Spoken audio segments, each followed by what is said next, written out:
In a world where whispers are buried beneath headlines,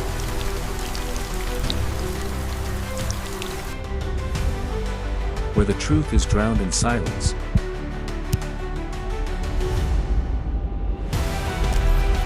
real voices, real crimes, we uncover the stories that were never meant to be told.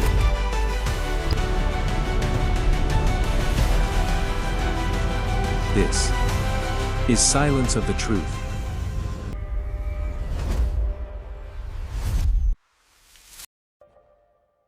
It begins with a mystery that has haunted Australia for nearly 6 decades. A mystery so chilling, so confounding, that it forever changed the way parents watch their children. 3 siblings gone without a trace. No bodies, no answers, only shadows and whispers that linger to this very day. This is the story of Jane, Arnna, and Grant Beaumont, 3 innocent children who vanished on a hot summer morning in 1966. A story of hope, heartbreak, obsession, and an investigation that stretched across generations. What happened to the Beaumont children? And why has this mystery endured as one of the darkest chapters in Australian history?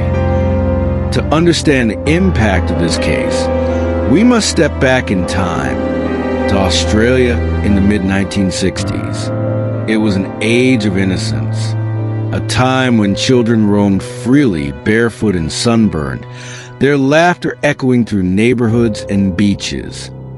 Adelaide was growing fast, but it still carried the charm of a close-knit city. Families left their doors unlocked. Strangers greeted each other warmly. And the beach, especially Glenelg, was the beating heart of summer. Parents trusted the world around them. Children were safe, or so they believed. That illusion of safety would shatter forever on Australia Day, 1966. In 1966 Australia, that wasn't unusual. After that day, though, everything changed. Jane, Arnna and Grant made it to the beach, but they never made it home.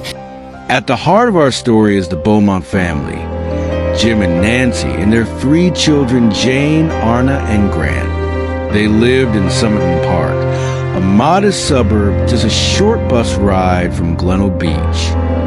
Jane, the eldest at 9, was mature beyond her years, responsible, watchful, the kind of child parents lean on to keep an eye on younger siblings. Arnna, 7, was spirited and cheeky, full of questions, always eager for adventure.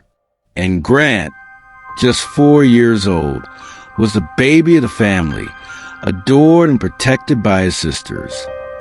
The Beaumonts were an ordinary Australian family. Jim worked as a linen delivery man, while Nancy cared for the home and children. Their life was simple, stable, until one day it wasn't. January 26, 1966. Australia Day. Temperatures soared past 100 degrees Fahrenheit. Across Adelaide, families flocked to the beach. And so did the Beaumont children. It wasn't unusual. The kids had made the short bus trip to Glenelg before. Their parents trusted them. This was the 60s. After all, Jane, at just 9, was considered responsible enough. The children carried a few coins of bus fare, their towels, and their swimsuits. Nancy watched them leave that morning, never imagining it would be the last time she saw them alive. The Beaumont children boarded the bus, and the clock on their lives began to tick. The children arrived at Glenelg Beach around 10 a.m. Witnesses remember them playing the shallow surf, running across the sand, laughing like thousands of other children that day. But there was something unusual. Multiple people reported seeing the Beaumont children with a tall, blond man. He seemed friendly, even trusted. The children appeared comfortable around him. Some witnesses described a man playing games with the kids, helping them jump waves and sharing in their laughter. He was a stranger, but to the children, he didn't seem like one. That image, 3 innocent children walking alongside a mystery man, will become the defining clue in one of Australia's greatest mysteries. By noon, the children were expected home. Nancy Beaumont waited patiently, glancing out the window for the familiar sight of them hopping off the bus. Minutes passed, then hours. At first, there was no panic. Perhaps they stayed longer at the beach. But by mid-afternoon, concern began to gnaw at Nancy's chest. Jim returned home from work, and together they began asking neighbors if anyone had seen the children. By early evening, the fear turned to dread.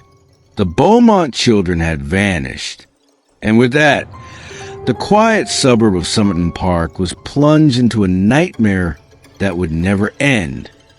Well, what can you say at this moment? I mean, we've been hanging on for 9 months and 14 days now, and, well, we just got to just wait and hope and pray. That evening, the search began. Neighbors combed the streets. Police were called, launching one of the largest searches in South Australian history. Glenelg Beach was scoured.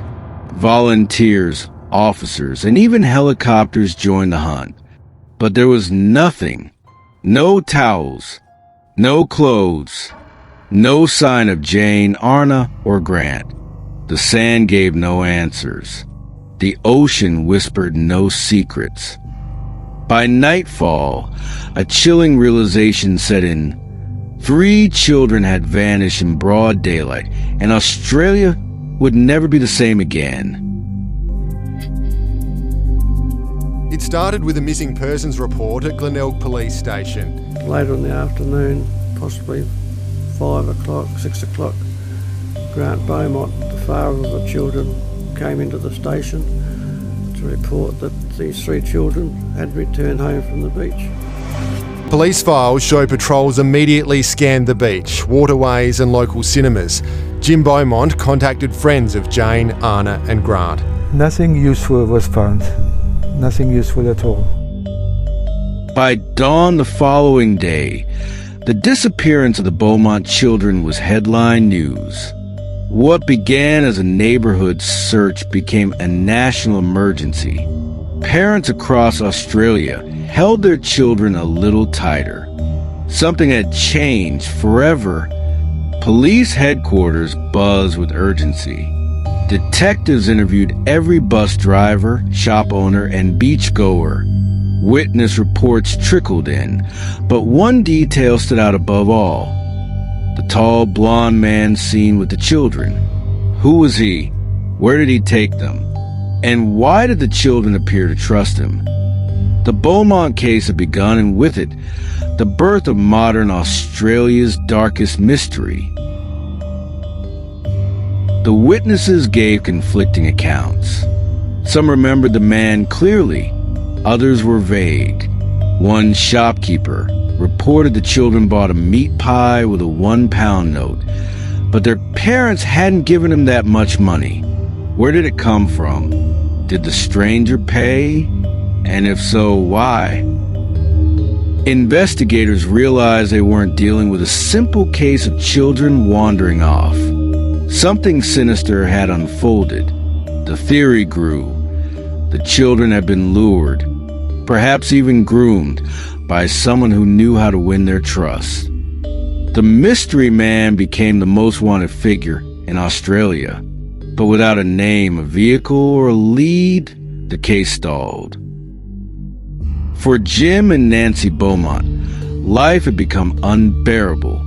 Their quiet home was now filled with police reporters and neighbors whispering theories. Nancy in particular was tormented.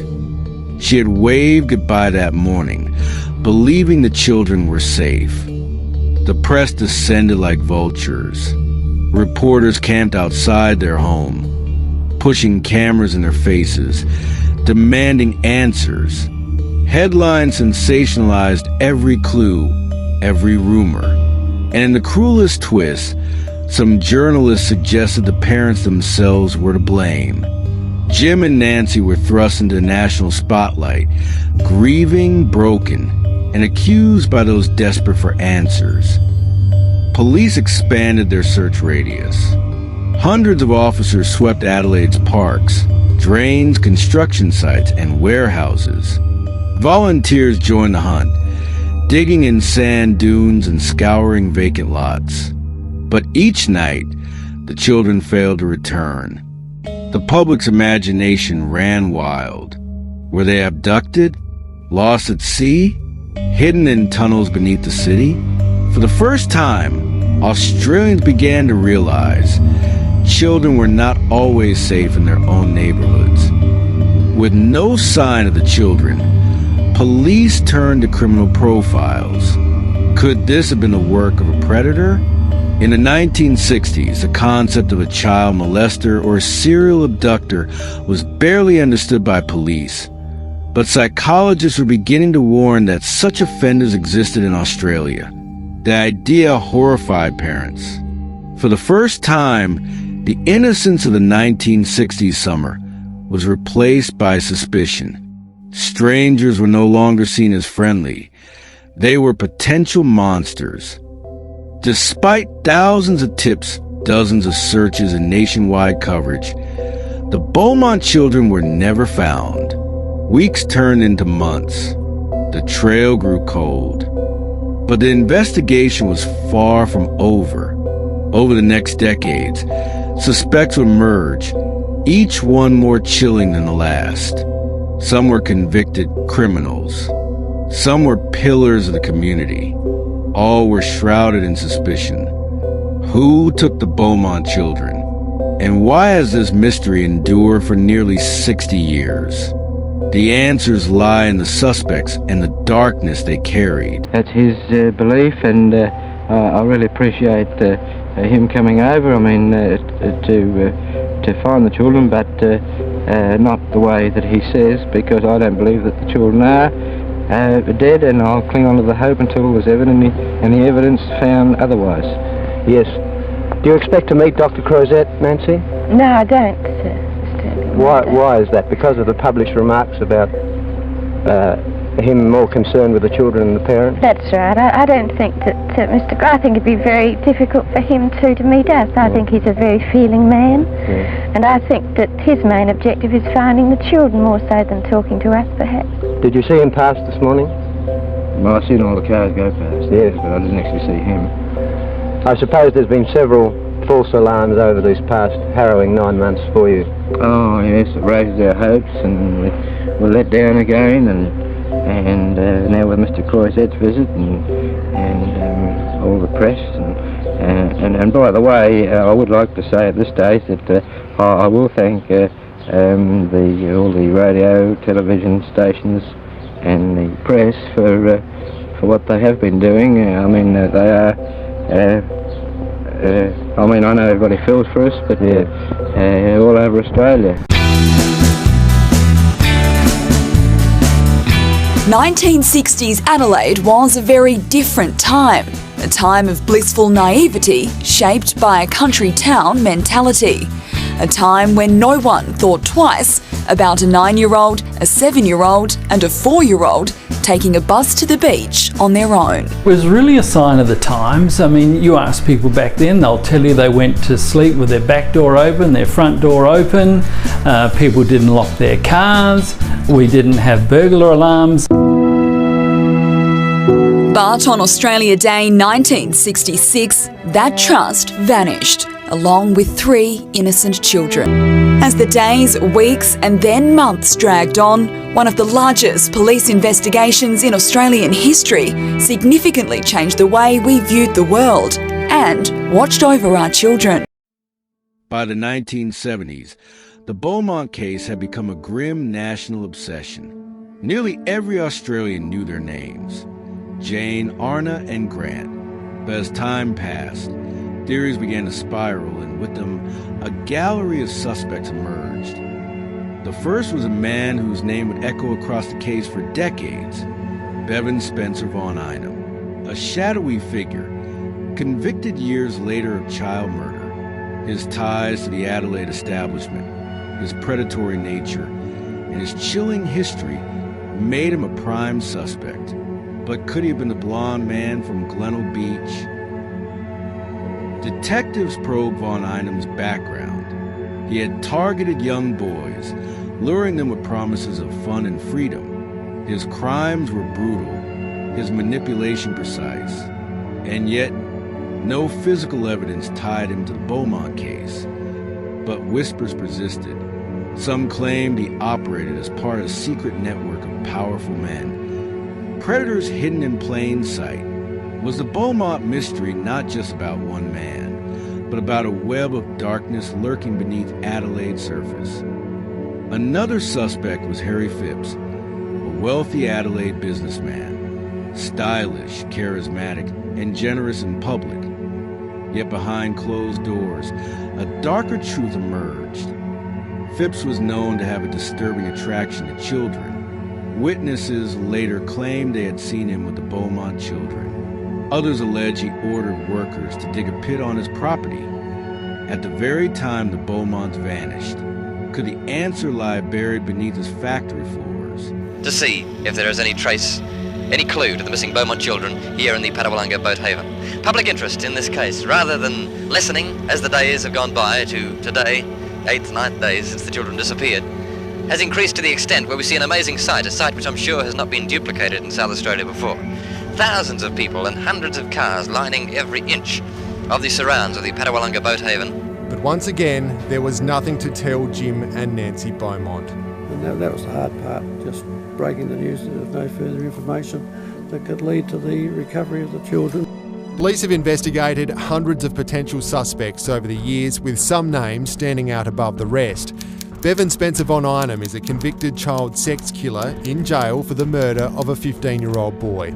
In another murder trial, it was claimed von Einem had admitted taking the children and dumping their bodies south of Adelaide. It led police to search Maiponga Dam in 1990, but no bodies were found.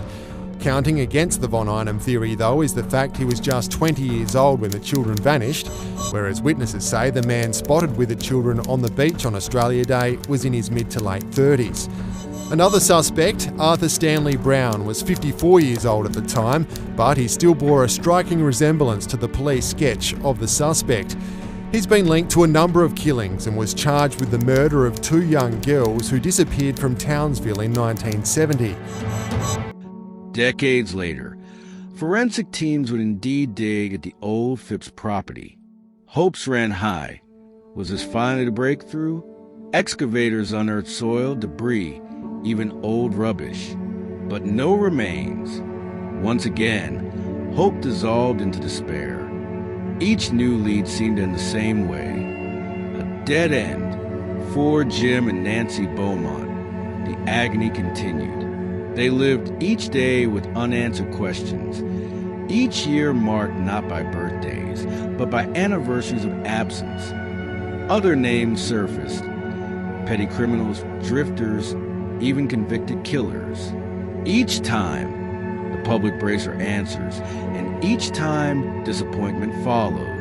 It became a cruel cycle of hope and heartbreak. Meanwhile, the Beaumont children themselves became almost mythological figures, symbols of innocence stolen, of a nation's lost safety. Parents changed how they raised their children. The phrase stranger danger became household vocabulary, and all of it traced back to that one sweltering day at Glenelg Beach. Today, the Beaumont case remains one of the world's most haunting mysteries. More than half a century has passed, yet the questions remain. Who took Jane, Arnna, and Grant?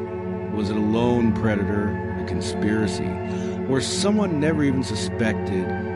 The answers may be buried forever in the shifting sands of Glenelg Beach, or in the guarded memories of those who know more than they confessed.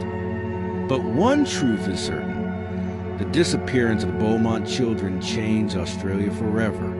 It was the day innocence was lost. The day parents stopped waving from the porch with easy smiles. The day a summer's joy turned to an endless winter grief. Today, the Beaumont case remains one of the world's most haunting mysteries. More than half a century has passed, yet the questions remain. Who took Jane, Arnna, and Grant? Was it a lone predator, a conspiracy, or someone never even suspected? The answers may be buried forever in the shifting sands of Glenelg Beach, or in the guarded memories of those who know more than they confessed. But one truth is certain. The disappearance of the Beaumont children changed Australia forever. It was the day innocence was lost. The day parents stopped waving from the porch with easy smiles. The day a summer's joy turned to an endless winter of grief. If this story gripped you, don't let it end here. Subscribe to the channel, like this video, and share with others who seek the truth. Every story we uncover deserves to be heard, and your support ensures that the voices of the lost are never forgotten.